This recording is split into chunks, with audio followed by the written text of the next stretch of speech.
Sejam todos muito bem-vindos a mais um programa Eduque Ação na TV. Nossa programação de hoje estará com conteúdos nas áreas de ciências humanas e da natureza, com temas bem encantadores, como lendas e mitos. E vocês perceberão que muitos mitos estão relacionados a vários personagens e muitos super-heróis que nós já conhecemos e gostamos bastante. No nosso momento Fazendo Arte, apresentaremos a vida e a obra do pintor Cândido Portinari, que servirá inclusive de inspiração caso você queira fazer alguma obra de arte nessa quarentena. E para começar, estarei chamando a Jéssica, que estará fazendo a leitura de um belíssimo poema que se chama O Lobisomem, de Elkanah Ferraz. Então é isso, fiquem conosco e curtam muito a nossa programação de hoje.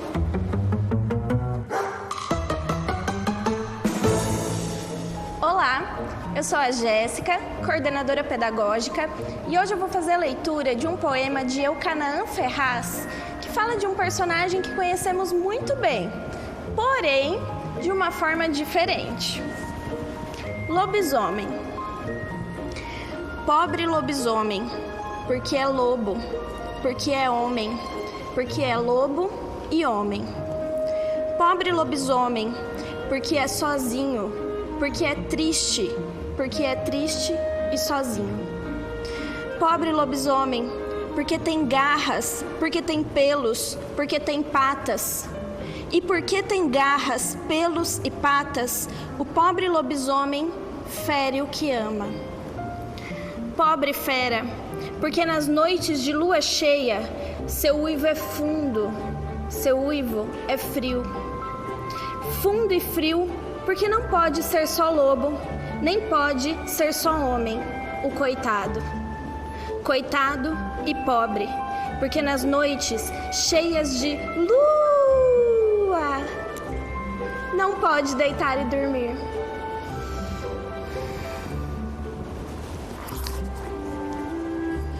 Se você gostou desse poema, provavelmente vai gostar do livro todo, que é esse aqui, Bicho de Sete Cabeças e Outros Seres Fantásticos.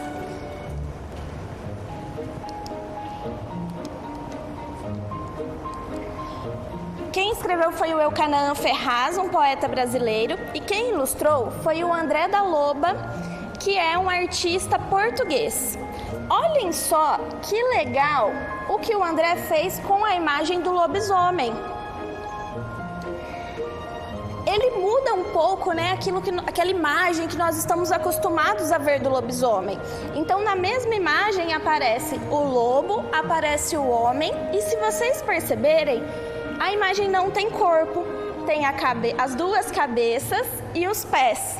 E a gente vai perceber que isso aparece também em outras ilustrações, porque esse livro não fala só do lobisomem, ele fala de uma série de seres mitológicos, alguns que conhecemos muito bem, como o Saci Pererê, por exemplo, e outros dos quais eu nunca tinha ouvido falar. Vou mostrar alguns para vocês. Vejam que interessante o Saci Pererê. Ele mantém aquela mesma estrutura de não ter o corpo, mas ele tem a perna, né, uma perna só do Saci e a cabeça. E reparem que não é uma ilustração feita com papel e caneta ou uma ilustração digital. O artista faz esculturas usando papelão, pedra, arame e outros materiais. Depois, essas esculturas foram fotografadas e foram para as páginas do livro. Vamos ver mais um. Olha a sereia, que legal. Sempre que a gente pensa na imagem de sereia, na hora já pensamos num cabelo comprido, um rabo de peixe, e aqui o autor coloca apenas o rosto dela.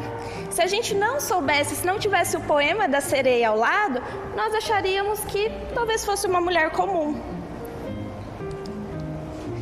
E olha o que ele fez com os zumbis. Vocês se lembram da aula passada em que trabalhamos as sombras? Olha só, com os zumbis ele fez um efeito de sombra e ficou muito legal. Um outro que eu gostei muito foi o Monstro do Lago Ness. Olha que escultura interessante que ele fez e com materiais que talvez você tenha na sua casa e possa fazer também. E por último, esse monstro aqui eu nunca tinha ouvido falar. É a cobra Ouroboro e foi feita com pedras pintadas. Esse livro é muito legal porque, além de você se divertir com os poemas, você pode ter boas ideias para fazer arte aí durante a quarentena. Espero que vocês tenham gostado da leitura e da indicação literária. Até semana que vem!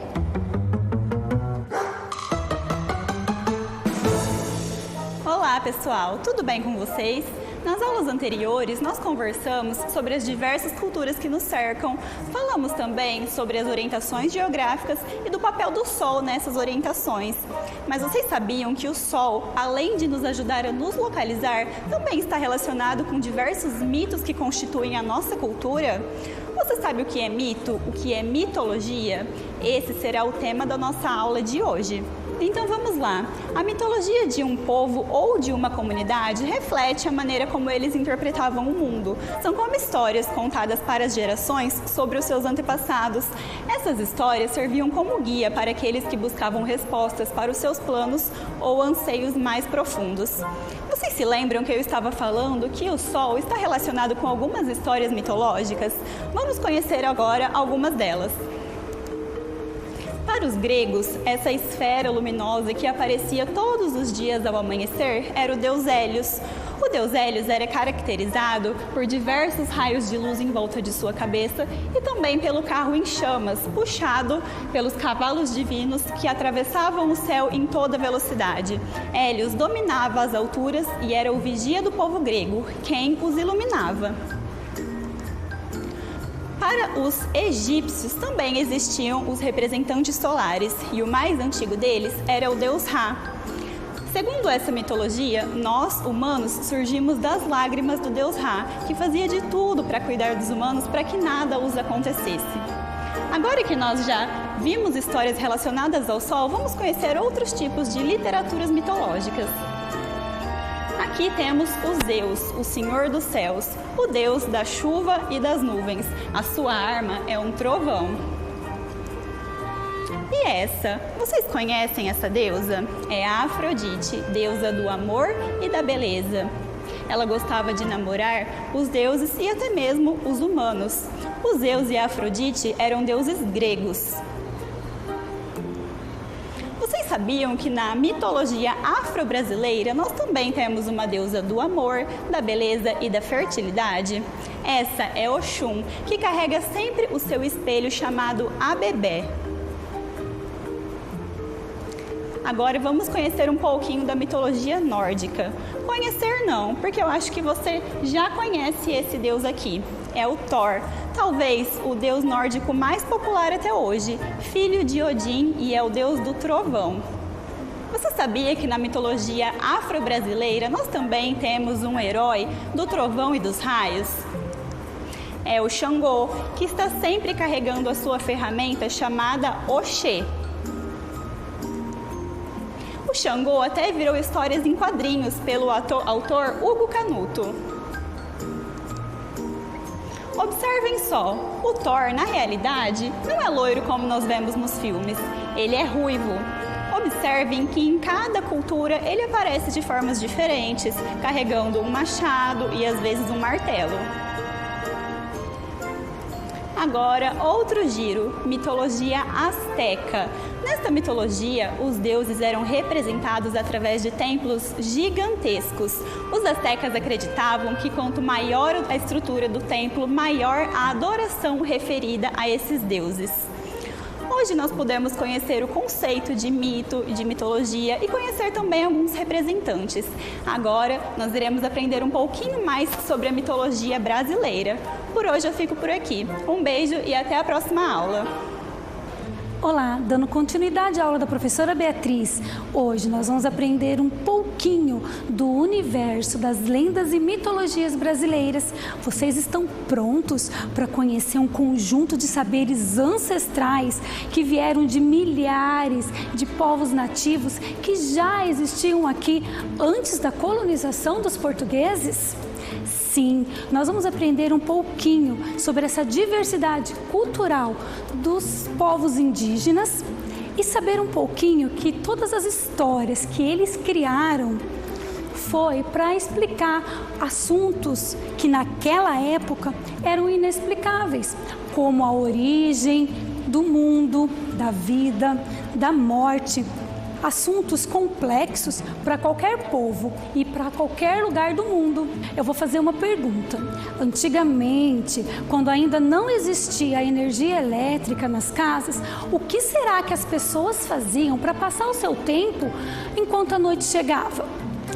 Sim, elas acendiam as suas fogueiras e em volta do calor e da luz contavam suas histórias de geração a geração. E isso também acontecia com os povos indígenas.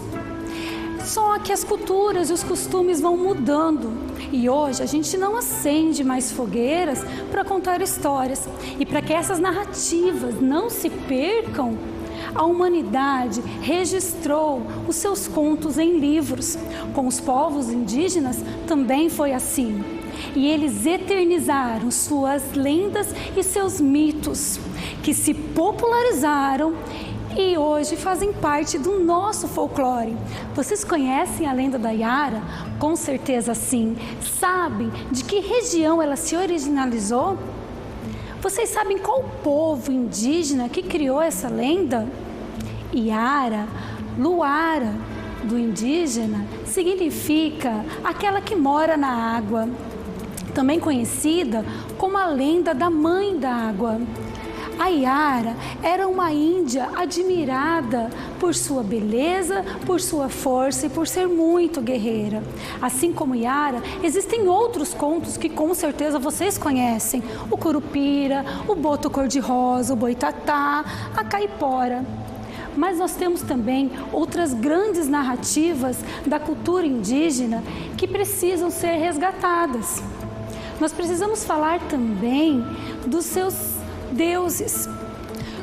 A cultura indígena, ela aborda desde muito tempo, antes mesmo da colonização chegar, eles já tinham vários panteões de divindades. E esses deuses fazem parte da nossa cultura. Vocês conhecem? Eu vou apresentar para vocês.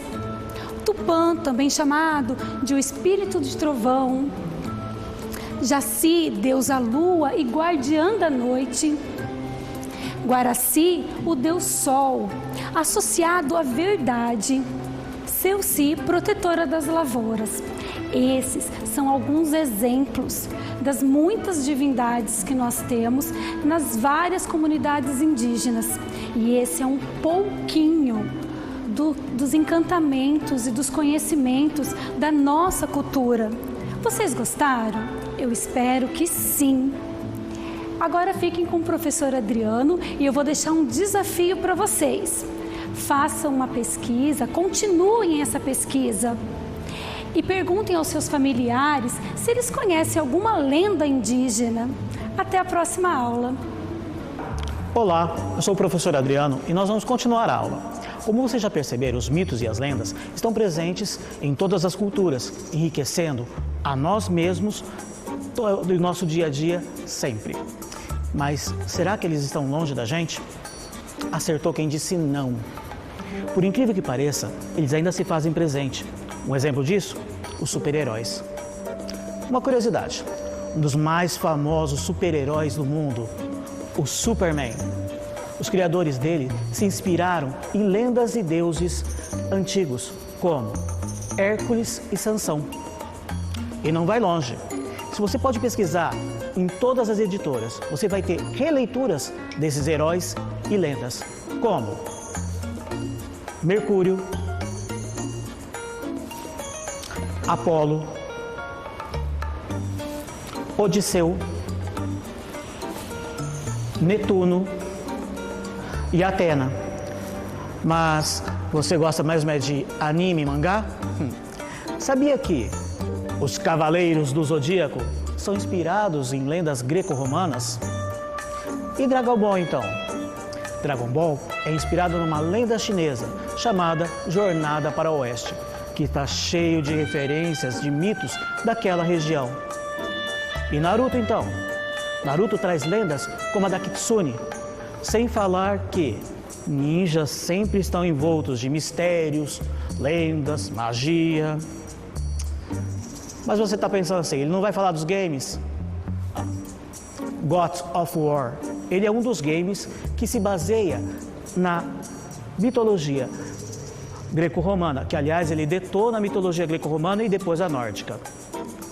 Mas, se você quer mesmo isso aí, nós temos livros e filmes como Harry Potter, Percy Jackson, Guerra nas Estrelas.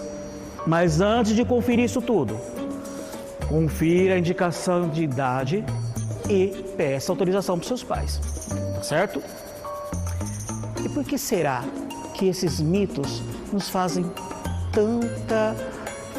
nos trazem tanto fascínio? Bom, fazem parte da nossa herança cultural. Eles nos fascinam de uma forma como... você sabe, você nunca viu uma história de lobisomem, saci, vampiro e nunca quis fazer parte disso? Claro que sim. Esses mitos e lendas, eles estão em todas as histórias e até uns parecem com os outros. Vamos conferir? Olha só, nós vamos ter Ares, deus da guerra da mitologia greco-romana, e Ogum, guerreiro da cultura afro-brasileira. Zeus e Odin, ambos rei dos deuses. E o que será que fazem esse pessoal ser herói? Simples, eles trilham um caminho que nos trazem aprendizado, crescimento pessoal. Eles vencem desafios e realizam grandes ações, mas passam por dor, sofrimento, tragédias. E mesmo assim, nós quando ouvimos essas histórias, queremos ser parte delas, queremos ser protagonistas delas. E você, menino e menina? Já pensou em ser herói? Você, menina, já pensou ser uma amazona cavalgando pela Grécia Antiga? Ou uma sereia explorando o fundo do mar? Ou menino, você já pensou em ser um guerreiro tupi nas selvas brasileiras? Ou então um bravo na África defendendo a selva e os animais? Pensa, imagina, que tipo de herói você seria? Desenha e escreva. Eu fico por aqui. Até mais.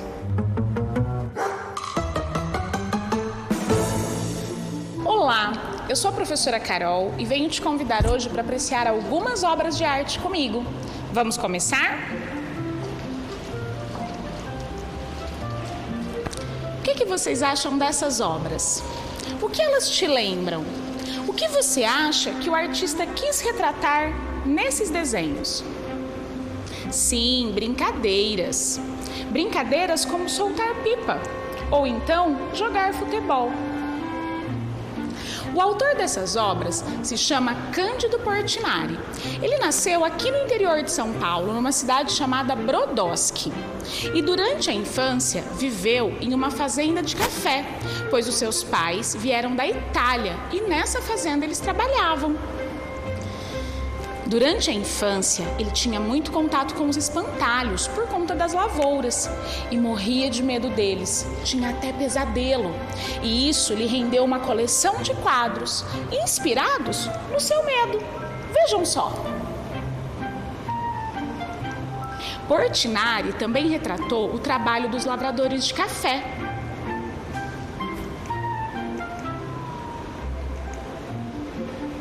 No decorrer da sua vida, Portinari acompanhou o movimento migratório de nordestinos vindos para São Paulo em busca de trabalho.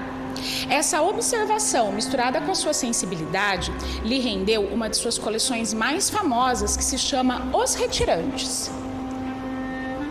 Percebam como Portinari retrata nessas obras todo o sofrimento desse povo, pois, vindo em busca de melhores condições de trabalho, eles passavam por muitos apuros, como fome, falta de lugar para morar, e há muitos morriam no caminho. A inspiração de Portinari não parou por aí. Aos 27 anos, se casou com Maria Martinelli, com quem teve seu filho João Cândido. E o seu filho João Cândido e mais tarde sua neta Denise o inspiraram em várias obras, como essa. João Cândido com cavalo e Denise com carneiro branco. Observem a utilização de formas geométricas para compor as suas obras. Percebemos a diferença dos traços se comparadas com as obras anteriores. E este é Cândido Portinari, que com sua sensibilidade registrava muito sentimento e principalmente o que sentia em seu cotidiano em todas as suas obras e coleções. Vamos observar mais de perto essa obra? Quem nunca soltou pipa? Observem a leveza das cores, a leveza dos meninos soltando pipa, a liberdade, os pés descalços. E se hoje Portinari fosse retratar uma brincadeira, o que você acha que ele retrataria? Como ele desenharia? E você, do que brinca durante o isolamento? Percebam nessa outra obra o registro do seu medo. No caso, o medo de espantalho, por sua vivência. Mas e você? Tem medo de quê? Como você retrataria esse medo em uma obra de arte? Pense que você pode utilizar papel, lápis, caneta, massinha, recortes de jornais e revistas, tecidos. E vamos observar agora com muita atenção essa outra obra, pois ela mostra uma forte intervenção no movimento expressionista na obra de Portinari, pois ele ressalta mãos, pés, braços fortes para expressar a força do trabalhador braçal. Você já escolheu sua profissão? Como você retrataria a profissão que você quer seguir? Você já pensou em retratar a profissão de alguém que você admire muito? Pois é, e quando falamos em arte, podemos utilizar, como eu já disse antes, diversos materiais. Nós tivemos aqui algumas inspirações em Portinari, onde foi utilizado massinha, onde foi utilizado também retalhos de tecido. Solte sua imaginação, utilize o que você tiver em casa. Como eu disse, pode ser lápis, pode ser papel, pode ser qualquer material. Você pode utilizar material reciclável. Lanço esse desafio para você. Desenhe, crie, invente sobre o seu cotidiano e a sua vivência. Um grande beijo e sintam-se inspirados por esse grande artista, Cândido Portinari.